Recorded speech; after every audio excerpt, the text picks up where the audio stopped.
Hello everyone. In today's lesson, we're going to be going over section 6.2 on confidence intervals for mu when sigma is unknown. So looking at this slide, you can actually see a flow chart or diagram that explains the steps that we take as we're trying to determine what confidence interval and what maximum margin of error we should use. So we start with our generalized form, which is why we always start with this. It's x bar minus e up to x bar plus e. And the first part is sigma known? If sigma is known, this means that we can use our standard normal or z distribution, which means that our maximum margin of error will be z critical sigma over square root of n. If sigma is unknown, this means that we need to look at whether n is greater than or equal to 30 or if n is less than 30. If n is greater than or equal to 30, then we assume that the standard deviation s from our sample is roughly equivalent to our standard deviation of our population sigma. So we use that in place of it. We use the standard normal z, and therefore our maximum margin of error is z critical sigma over square root of n. If our n is less than 30, so sigma is unknown and n is less than 30, this is when we're going to be using what's called the student's t distribution. So the student's t distribution does have a little bit more information that we need. You'll notice in the slide that it has nu equals n minus 1 degrees of freedom. So with the z distribution, all we needed was how confident we were to get our z critical values. To get our student t distribution critical values, we need to know what confidence level we're using and also what are the degrees of freedom. And the degrees of freedom are just n minus 1. And remember, n is your sample size, meaning that it's whatever your sample size is, subtract 1 from that, and you'll get your degrees of freedom. And this will give us a maximum margin of error of E is equal to T critical, based on your degrees of freedom and your confidence level, S divided by square root of n. Now, in this formula, we specifically use S because we know that we're not using the standard normal Z.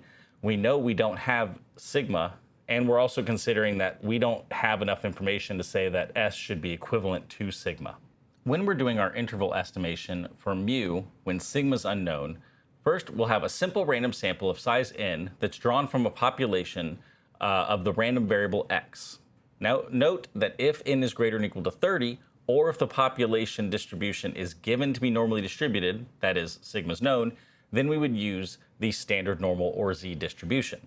Otherwise, we're going to use the student's t distribution with degrees of freedom n minus 1. And that symbol is going to be nu. It's kind of like a V, but has a little tail on it. So this is nu equals n minus 1. And this is our degrees of freedom.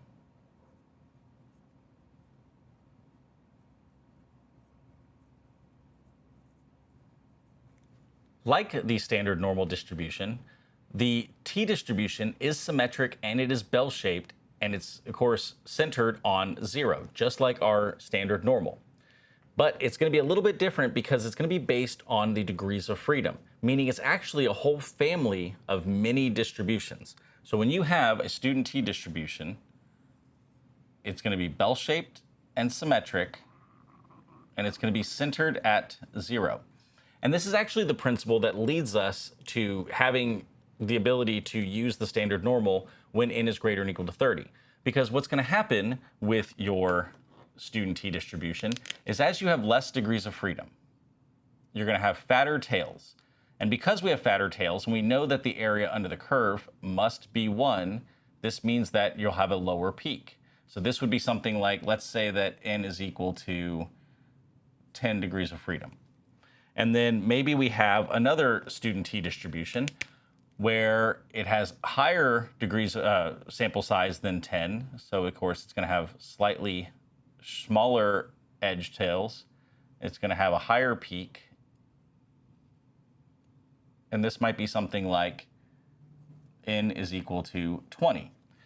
Whereas then for the original one that I drew, the pink one, this might be something like n is equal to 30. And at n equals 30, our student t distribution starts to look a lot like our standard normal distribution. As our sample size increases, the t distribution will actually approach the z. So as n gets bigger, your t distribution will approach the z distribution. So as I said, this distribution is symmetric about 0, meaning that half the data is to the left, half the data is to the right. It's dependent on the degrees of freedom to determine the actual t distribution that we're using, right? So with lower degrees of freedom, we will have a fatter tail at the ends and we will have a lower peak at the center. As that degrees of freedom increases, meaning your sample size is increasing, it will approach that standard normal. So it's becoming closer and closer to the standard normal. And these fatter tails can actually have a big impact on your probability, because if you think about what the probability is telling us when we have a distribution that is normal or normal-like, what it's saying is that, for example, think of the empirical rule. If we had within one standard deviation, we had that this accounted for 68% of the data. And then 2 standard deviations would be 95% of the data, 3 standard deviations would be 99.7% of the data. Well, what would happen if instead I had a lower peak and fatter tails? Well, now to account for 68% of the data, I would actually have to be further out. I would have to be somewhere like here to account for as much of the data, because I have a lower peak, meaning that I need a wider area, meaning my variance or my standard deviation has increased. I've gone from somewhere like here up to around here. Now, this leads us to have wider confidence intervals. It also means, because these tails are fatter, it means that these events at the ends, these extremes, are much more likely. Now, this is actually something similar to another type of distribution called a martingale. It looks like a normal distribution, but they're called fat-tail distributions. And this is actually something that's used in finance a lot, where these fat tails are these rare events, which is why you may see that once in a 100-year events or once in a lifetime events seem to happen more often than once in a lifetime or once every 100 years. And this is because they aren't taking into account that they have fatter tails. Those extreme events are actually a higher probability than they're assuming. So as the sample size increases in our student t distribution, our variation in S will decrease, giving us a better estimate of sigma. And then so the variation of t will decrease as it reaches almost a constant as it approaches this standard normal z. For the student t distribution, we're going to assume that the x has a normal distribution with a mean of mu. So for samples of size n with sample mean x bar, our sample standard deviation S is going to be used for our t variable. So in this case, instead of doing a z transformation where we had z equals x bar minus mu over sigma divided by square root of n, now we're going to have that our t value is going to be equal to x bar minus mu over s over square root of n. So basically your calculation is going to be exactly the same. The only difference is now, because we're using the student t distribution, we're going to be using s instead of sigma. And this t will have degrees of freedom of n minus 1. To find what our student t value is for our critical values, we're going to have to use the student's t distribution. Now, if you're using the table that we supply for you in this class, you actually have this on the back of the normal distribution table that we use. And you'll notice at the top of this table, we've got 1 tail, 2 tail, and then df/c. So for confidence intervals, you're going to be using this c. This is this bottom row right here. You're going to go over to the confidence level. So we have 0.5, 0.75, 0.80, 0.85, 0.90. And then along the vertical axis, you have your degrees of freedom, which remember is n minus 1. So if I have a sample of 20, I would have degrees of freedom of 19. So this means that each of these rows is actually a different student t distribution. And then what you're going to do is you're going to find where the confidence level and your degrees of freedom intersect, and this is going to give you that critical value. Now, unlike the student t distribution, which was a limited tool because it only does 2 decimal points and everything like that, this one is even more limited because every single row is a different student t distribution, meaning you are much more limited using this table for what confidence levels you can do. So for example, with the standard normal distribution, I could ask you a confidence of 0.72 or 72%. That's not an option on this table. The closest thing you would do is you would have to then go to either probably a higher confidence or a lower confidence from there, depending on what sort of problem you're doing. Other than finding this t critical value, the steps for your confidence interval actually still end up being basically the same exact thing. First thing you're going to do, write down your given information. Then you're going to check your assumptions. If both assumptions fail, you will know that you're using student t-distribution.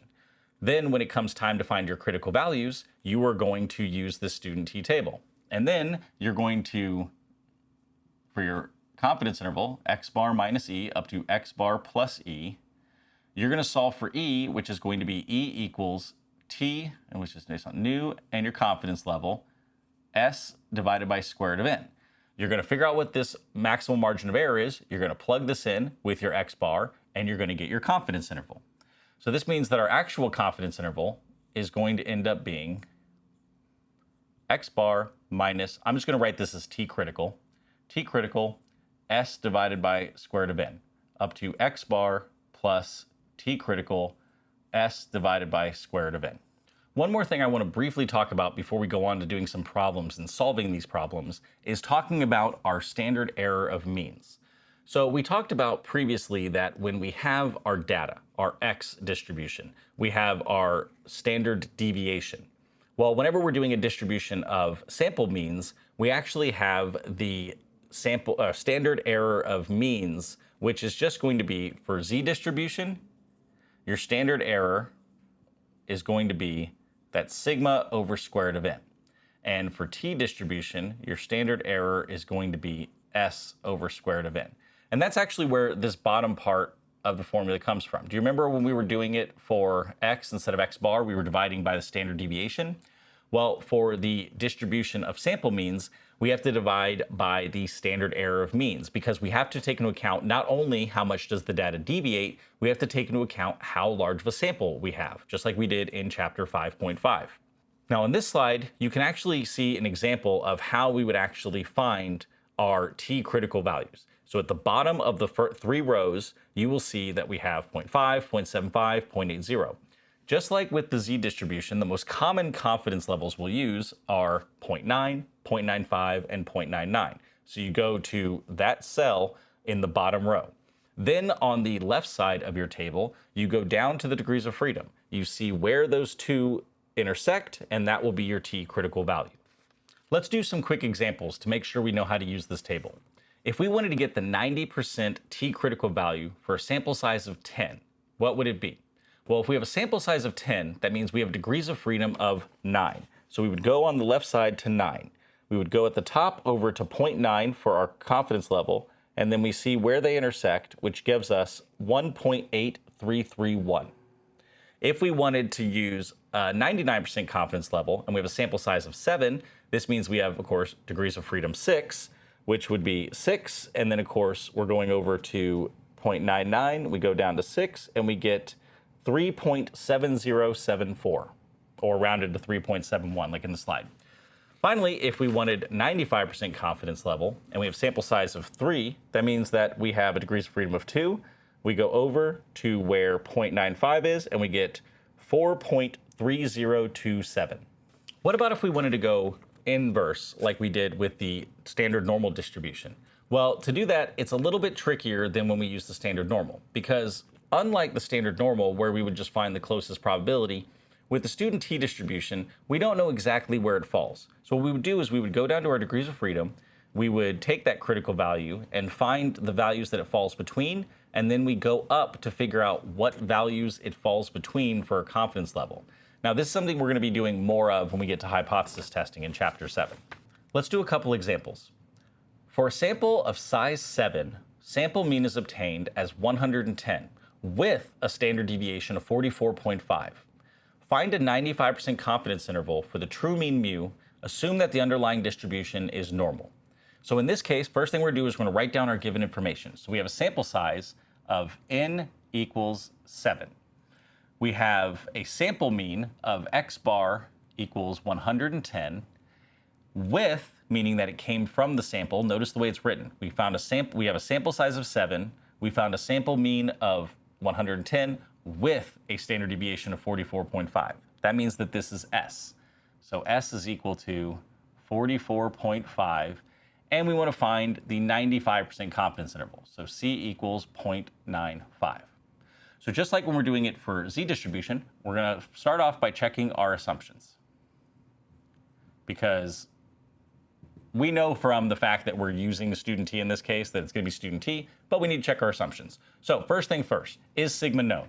Well, no, sigma is unknown. So that fails. Next, is n greater than or equal to 30? Well, our n is 7, which is not greater than or equal to 30.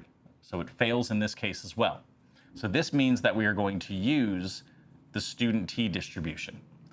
Now, we're going to set up our problem just like we did before. We're going to set up our confidence interval, which is going to be x bar minus e up to x bar plus e. And then we're going to figure out what our e is. So e is going to be equal to t critical s over square root of n. Well, t critical is going to be based on, we have a sample size of 7, meaning we have degrees of freedom of 6. So we go over to our table, we find the confidence level 0.95, we go over to our degrees of freedom 6, and we see where they intersect, and we get 2.4469. So this is going to be 2.4469. Our s is from our given information, so this is going to be 44.5, and our square root of n is going to be the square root of 7. So doing this, rounding the value, we're going to get 41.16. So now that we have this, we can plug this back into our confidence interval. So we're going to get that this is equal to x bar, which is 110, minus 41.16, up to 110 plus 41.16. So solving that, we end up getting our lower bound is 68.84, and our upper bound is 151.16. And then, of course, you got to state your conclusion. We are 95% confident that the true mean falls somewhere between 68.84 and 151.16. Now, for example 2, this says records show that the time a person spends for a shower are normally distributed. If a random sample of 13 people has a mean shower time of 6.2 minutes and a standard deviation of 1.7 minutes, find the 95% confidence interval for this. So in this case, again, we have 13 people with a mean shower time of 6.2, and meaning that this is also from our sample. So we're going to write down our given information. We have n equals 13. We have x bar equals 6.2. We have s is equal to 1.7, and we have a c of 0.95 again. So we're going to check our assumptions. Is sigma known? Well, no, it's unknown. So that fails. Is n greater than or equal to 30? Well, n is equal to 13, which is not greater than or equal to 30. So that fails. So this means we are going to use the student t distribution. So now we start with our confidence interval. So our confidence interval is going to be x bar minus e up to x bar plus e. We're going to solve for e. E is going to be t critical, s over square root of n, and then we just have to figure out what those values are. We have n equals 13, which means that we're going to have degrees of freedom of 12. So we're going to go to 12 on the side of our graph. We're going to go over to 0.95, and then we're going to see where those intersect. And I get 2.1788. And then this is going to be times 1.7 divided by the square root of 13. So this e is going to be equal to 1.03. So now plugging this back into my confidence interval with my x bar, I'm going to have 6.2 minus 1.03 up to 6.2 plus 1.03, which gives me a final confidence interval of 5.17 up to 7.23. And then interpreting our answer, we are 95% confident the true mean falls between 5.17 and 7.23. For our last example, we have a sample size of 20 with a sample mean of 83.75 and a standard deviation of 28.97. So we're going to write down our given information. N equals 20. X bar is equal to 83.75, and S is equal to 28.97. We have a confidence level in this case of 0.90, and we're going to check what our confidence interval is. So first things first, we're going to check our assumptions. Is sigma known? Well, nope, sigma is unknown, so that fails. Our n is equal to 20, which is not greater than or equal to 30. That fails, so we're going to use t. We're going to set up our confidence interval, x bar minus e up to x bar plus e. And then we're going to figure out what our e is. So e is equal to t critical s over square root of n. To find our t critical, in this case, because we have a sample size of 20, that means we're going to have 19 degrees of freedom. So we're going to go to 19 for our degrees of freedom. We have 0.9 for our confidence level now. So we're going to go to 0.9. We're going to go down and see where we intersect with 19 degrees of freedom. I got 1.7291. And then we're going to plug in the rest of the information we have.